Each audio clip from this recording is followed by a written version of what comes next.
So this speech I have here is dedicated towards the graduates, and I want to hit 7 stories and see how much we can gain from all of these 7 stories. The theme I would say for this speech is developing a resilient mindset, a resilient winning mindset.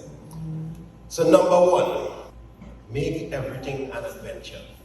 About 4 months ago, I made a post on Instagram. I have 2 wonderful sons, and one of their birthday was coming up, and I wanted to buy a video game, parents, for the 2 boys. So I asked what type of game you think I should buy. So some people suggested PS4, computer game, Nintendo Switch. I ended up with the Nintendo Switch.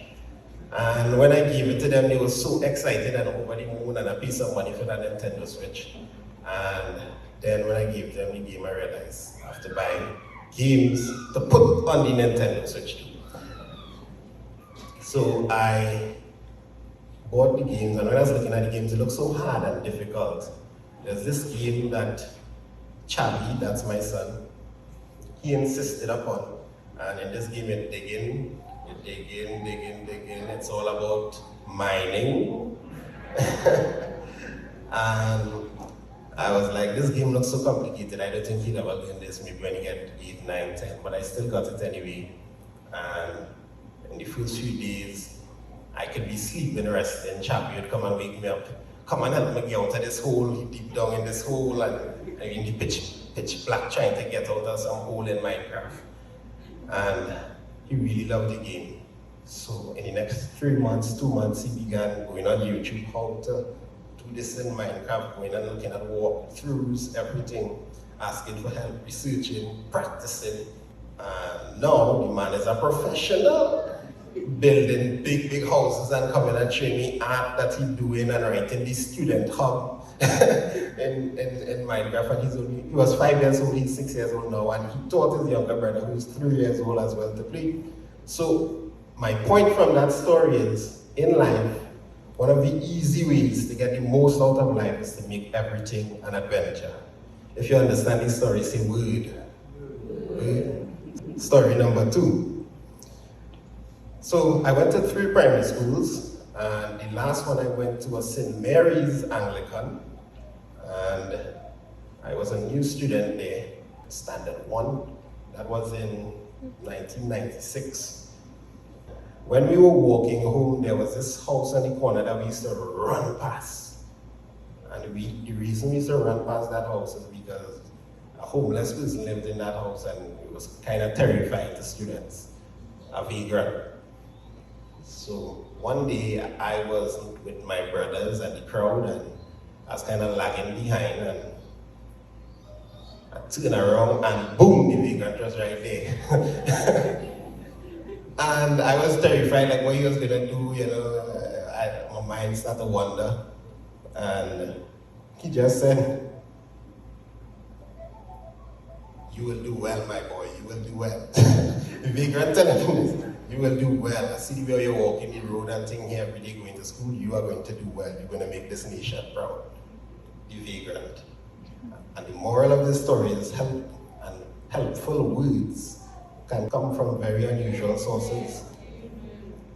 Here I am, 27, 25 years down the road, and I still remember what the vagrant told me at the corner of that street. So sometimes people can tell you some things, and it can motivate you. I want you to hold on to that motivation. It can go a long way. Story, you understand that story? Say word. Word. Story number 3. Now, being the prefect has some pros, but it has some cons as well, in that you are now a snitch.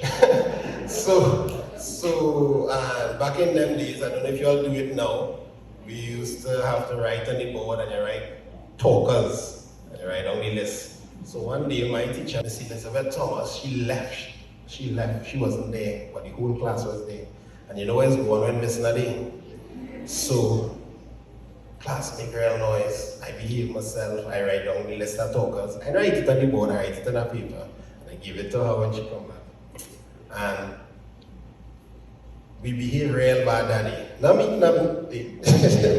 Some of them behave really bad, like the next teacher complained, the next teacher complained, and that was in the good year of 1999, 2000. Back then, corporal punishment wasn't banned. So Miss say, boy, the whole class had to get, boy. Kerwin, you too. so everybody lined up, and I like, Miss, me do nothing, I guess I humble myself, and this person didn't really do anything, but she decided she wanted to be the whole class, and I think she was really frustrated at that time. Miss Elizabeth Thomas, she was a very good teacher, but she was just frustrated at that time.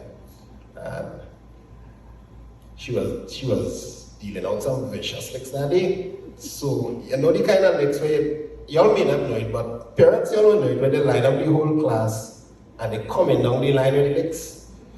Not good licks to witness, bro, because I was at the end of the line. So if I was at the head of the line, I might have taken the licks, but by the time it reached me, I lost composure.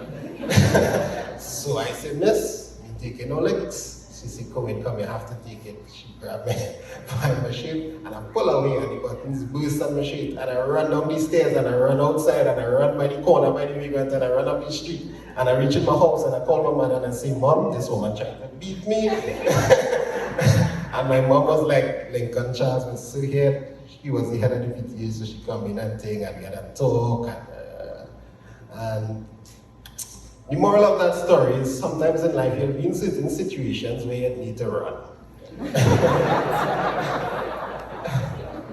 And you may need to run because you stand up for something that you believe in. And when the time comes to run, you will know, and it's important that you run up, okay? And I visited St. Mary's Anglican a couple of times, and when I saw Miss Thomas there again, she told me she still had the next waiting there for me. Story number 4. Sometimes you're on YouTube and some really weird videos pop up. One of these videos that pop up is like the people who digging in the dirt. You see 2 men in the forest digging in the dirt and they make a whole house. Everybody see them videos, eh? And you start watching 9 o'clock in the night and boom, shot 2 o'clock you're watching the man digging in the house. Sometimes you see the pimple pop on video, and one time, that's like, and one time I saw a video with a person's teeth have a whole set of plaque, and the person was saying that they only brush their teeth like twice for the year. Well, you're saying, ooh, but given the option, would you choose to brush your teeth twice for the day, every day, or twice for the year? Which one will you choose? Twice every day, right? But some of you all are choosing twice every year in other things, you know. Cramming for exams the day before the exams is like choosing to brush your teeth twice a year. So when you're reaching secondary school, especially in university, it's important that you maintain consistency throughout the entire school year. Don't wait till you reach the end. One of the reasons my channel do so good, and we are nearing 100,000 subscribers, is because of that. People trying to brush their teeth on the end, the day before the exam. So they're clutching at anything on YouTube. But if you be consistent throughout the school year, hit Form 1 running, it will go a long way. We on to number 5. At a point I thought I wanted to become an engineer. I graduated Presentation College in 2007, and I entered the University of the West Indies. I studied. After 3 months doing some engineering, I decided, nah, this is not for me. And I went into the field of teaching. Teaching was something I did on the part-time, and I loved it. But I got married, I had my firstborn son, and somewhere along the line I began to feel like the fire that God planted in me was kind of getting dim, like I wasn't doing exactly what I was supposed to do. And in 2015, 16, 17, 18, my firstborn son, he was diagnosed with a really terrible illness.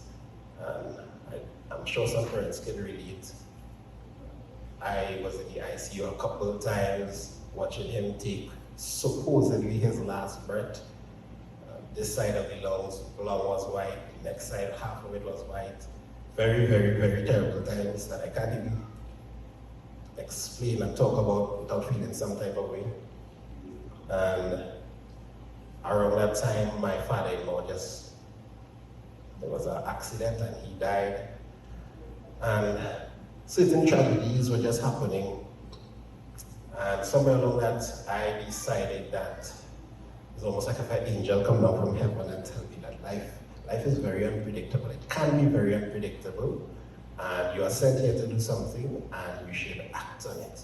All of you given specific talents, specific gifts, and you don't need permission to be the very best at it. You don't need permission to try your very best at it and go from 100 at it. And that's when I decided to, open the YouTube channel in 2018. And the rest is history. So sometimes you may have tribulations, trials, testing, 2020. I mean, this class could testify online learning it took a while for the students to get used to it, but it also took a while for the teachers to get used to it as well, and to understand how to deliver the lesson properly online. So many challenges. You could use those challenges, you could use tough times to make you feel even more depressed, or you could use it as a form of motivation to do even better. And I think it's better if you choose the latter. Somebody say word. On to the second to last point. In 1998, when I was in Standard 4, there was a study done, and they had a group of students, and they gave them exercises to do and questions and projects. And the students that, when they did well, half of the students, they told them, wow, you are so brilliant, you're so smart, well done. And the other half of the students, they told them, wow, you worked really hard. Congratulations, that must have been a lot of effort. And what they realized as time progressed is that the students in the group where they were told that they were smart and they were brilliant began to do worse in exams than the students who were told, wow, great effort. What an effort you put in. And the idea behind that is that when parents can learn this as well, when we, as teachers, as educators, congratulate students, it's kind of important that we congratulate the effort and the time that it took, and not make them feel that it's intrinsic, it's because of their own innate ability. It may sound a little weird, but it's important. My father is a pastor. He told me in primary school, don't bully anyone, and you shouldn't judge anyone based on the way they look or based on attributes they cannot change. You shouldn't tell people negative things based on attributes, characteristics they can't change. So they'll say, watch out that man looking, and God make him so. But also, as I became an adult, I realized we shouldn't overhype people on attributes that they cannot change as well. So you shouldn't say, wow, you are so brilliant on your own accord, you are so beautiful. I mean, that's okay to say, but to go in on that and make that who they believe they are, it could have a little problem in it. The reason is those persons who believe that that's their ability, when they face with tough problems, they think they can't off there. So they weren't told that they could grind through the effort. I actually saw it with my brother, and he gave me permission to tell this as well. He had excellent memory, even better than me. For CXC, SEA, CAPE, the night before the exam, he could cram the exam before and do reasonably well. And when it came time for university, he didn't have that effort built in, so he couldn't become consistent. And I see time and time again with these students, and I teach students from all over the Caribbean, it is important, yes, ability can get you part of the way, but it is important to have resilience and effort built in to the student. One of all the examining bodies, even your school right now, leading towards questions that test use of knowledge. And the biggest problem we have right now with students, when yes, they can cram off stuff, but when it comes time to using the knowledge, that's the problem we have. Last point 2 days ago, I was picking up prescription for my son, Chappie. I mean, it seemed like it rained every day this week except on the storm. It was supposed to rain for this storm. And I was there in the hospital and I got the prescription from the drugstore and it raining and I go to my car and I do have an umbrella. And I said, wow, because I'll late have meetings, I have this to get done, so I know how to run through the rain. I had my umbrella and I remember back in Form 3, Form 2, when I used to get my umbrella. And I was like, I'd rather get wet in the rain, the stickiness of the car, and think bad man don't need umbrella, lunch kit and thing, I know what I just want back. And somewhere along, I let that become my identity. I don't need umbrella. And I'm like, wow. So Form 2 set me up for the rest of my life that I don't need umbrella. And I think a lot of us make these decisions for ourselves. Somewhere along in your life, you decide, I don't like to eat healthy food. I don't like to read. Reading is not for me. I don't like maths. Maths is not for me. Somewhere along in your life, you get a quiet voice just tell you that, and you believe it, and you let it become your identity.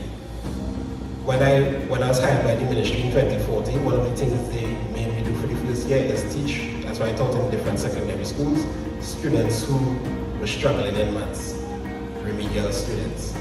And all of them without fail, either good in maths, somewhere somebody told them that maybe themselves and they believe that and they get wet in the rain for the rest of their life. So I want to tell you to start to tell yourself good things. Somebody say, well, start to tell yourself good things. And anytime you hear a voice telling you can't do this or this is you and it's negative, don't accept it. You are actually putting the limit on yourself.